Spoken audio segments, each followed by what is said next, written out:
Hey, what's happening guys? Mike Moo here. I have some news about my Fuze card, which I surprisingly is one of my more popular videos recently that I've uploaded. Shows that there's a lot of interest in electronic credit cards and e-ink credit cards. Sure, why not? So my Fuze card, if you've seen my first video, I actually have been using it since January of 2018 or December of 2017, November of 2017, right around there. That's roughly when I started using it. And primarily what I was using it for was for cards that were not EMV enabled yet. But now that all my credit cards, for the most part, have been EMV enabled, I have only been using this for my Movie Pass and a few other rewards cards that are not EMV enabled. Now everything was fine and well. You must have seen my 1 month in review. Now it is over 6 months in, and recently my Fuze card has just stopped working. It just won't power on. It just stays stuck on the main screen that basically I had set to be showing my name, and it just says Mike on there. I do everything that I can to try to activate it. It doesn't work. When I plug it into the e-charger, it actually just attempts to charge, but it's kind of strange because the colors on the e-charger change also with the unit, and I couldn't decipher any of this information from the Fuze website and the support site.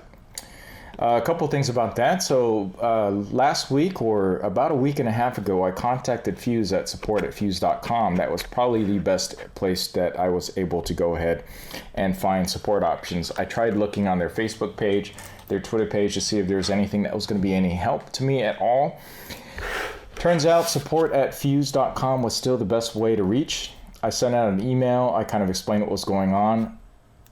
Let me tell you, I don't think that the people there reading the email, the support, actually speak any English, because it clearly didn't get the message across.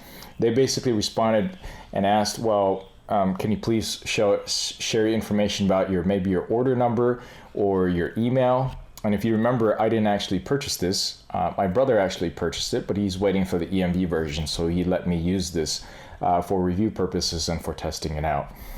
And they just responded. They said, well, really sorry, our product is delayed. And they're talking about the EMV version, which is what's promised.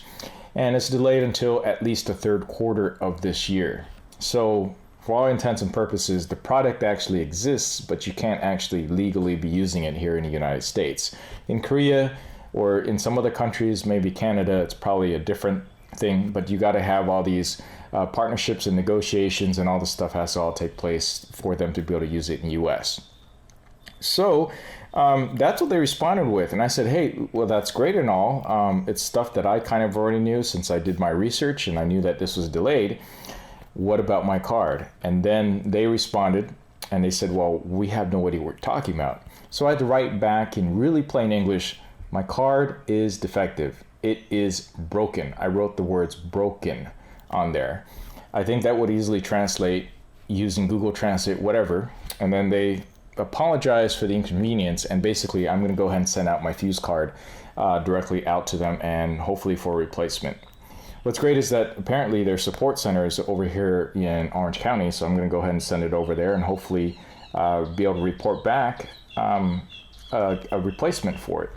But that's not great, especially considering that this is, a relatively new product, and it lasted me about 6 months, not even really of any heavy use whatsoever. So I'm gonna have to go ahead and send this out, and I'll probably post it out today, which is Friday, and I will hopefully get the card back next week. Now I use this again mostly exclusively with maybe certain ATM cards. There's one thing I didn't mention in a review before, and some people have mentioned it below, saying that, well, Mike, you can actually use this with your EMV cards with the EMV readers only. You can try reinserting and reinserting it up to 3 times, and if that's the case, it will then default to magnetic. I haven't actually tried it. I don't really care. I only use a handful of cards anyways. So, I don't really use that. But there's another case where I do find that this would be useful, is that a lot of ATM machines actually don't have EMV readers. They're the type that you swipe maybe, and also the type that you stick in, and it kind of reads. There's actually a special mode that you can actually use to go ahead and enable the mode so that it continues to relay the magnetic portion of this over and over again, so that for those type of readers where you got to stick in the card for a little bit, it's going to be able to read it and figure things out. Again, non-EMV version ATM machines or ATM Cardtronics machines or something, wherever you might need to get cash. So that's something that I did not know about because when I got this, I didn't actually read the manual. I just kind of figured it out on my own. And then I saw they had an updated manual saying that, they do handle that. I did have a few other questions on here though. Let's see, can you do something about like how many cards can you put in here? Oh my God, I just put in all the cards that I had. I was just swiped it and put it all in there. It's pretty useful. And then there was the thing about about a Japanese company that I mentioned in the last video with their eCard system, and that's actually by Dynamics. Again, it's not something that I know of or can use. It's really not over here featured or available on my cards or my banks anyways, and those are the big name brands that you have. And then you can actually use the e-ink portion for the barcode. So it would actually show you the barcode on the screen. So some of you were asking about the rewards cards and all that. Some of that is in fact supported. Again, I don't actually use that function for the barcodes. I suppose I could, but for that I actually just use my iPhone. They have a wallet feature, and if you download the app for the corresponding reward system, it would automatically add it to the wallet. And basically, if I'm near one of those areas that are frequent a lot, some of the apps will actually trigger so that it'll ask if you want to use your card. So that's just a lot more convenient to me rather than going here and pressing the buttons and switching between the cards. Okay, so question is, what happens if you lose it? Well, you just lost a really expensive eCard. And one of the other things that it has is a different levels of security, which you can go ahead and check out on the link down below in Fuze.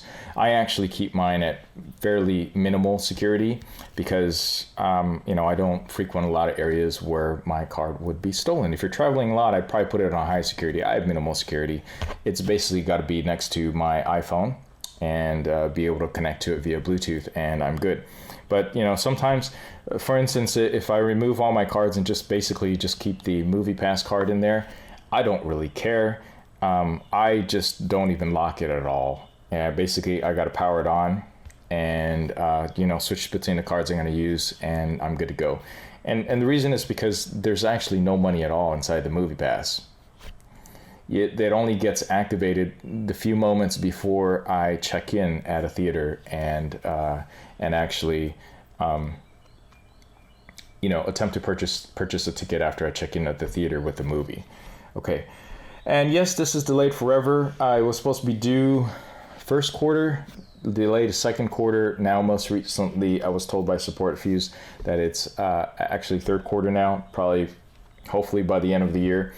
But I'll say one thing though, Fuze does not strike me as a company that are crooks or that are not or that are hiding things. Unlike some other companies that were selling eCard things on Indiegogo or Kickstarter campaign, they were still, for instance, there was one of them that was still accepting pre-orders all the way until just like a week or so before they announced that it's going to be no more and that they're not going to refund anybody's money. I think that's pretty shady, and I realize that there's a lot of decisions going into that, but yeah. So at least what Fuze did was they removed the pre-orders for the EMV card so that more people aren't drawn into it, and maybe so that, keep customer service a little bit happier, right? If you oversell too many of these, and you're definitely not going to get them within the first production run, you're going to have a lot of angry customers. So so the EMV version is not available for pre-order anymore, unlike when I was first talking about this several months ago. Let's see, do you think it's an easy way for skimmers to steal money with a card easily in case of without a PIN code? Yeah, I suppose that's the case.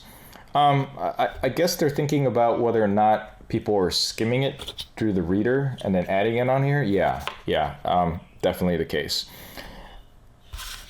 I think that's part of the reason why there's some delays, and so they gotta get that all figured out. Probably they're gonna say that, hey, if you're gonna use the EMV version, or you're gonna use a certain bank, or use a certain card, you're gonna have to turn on the more advanced security features, such that there's that actual, you have that lost mode where it stays too far away from this, then it deactivates all the cards on there. That could be one thing, but yeah, I suppose crooks crooks will use any type of tools in order to try to steal credit card information or just make this any card you want. Okay, so yeah, there's always that, and that's just basically the truth of it. That's just what would possibly happen. And then there's some other people who are asking about e-gift cards and stuff, and yeah, you can actually use it on here.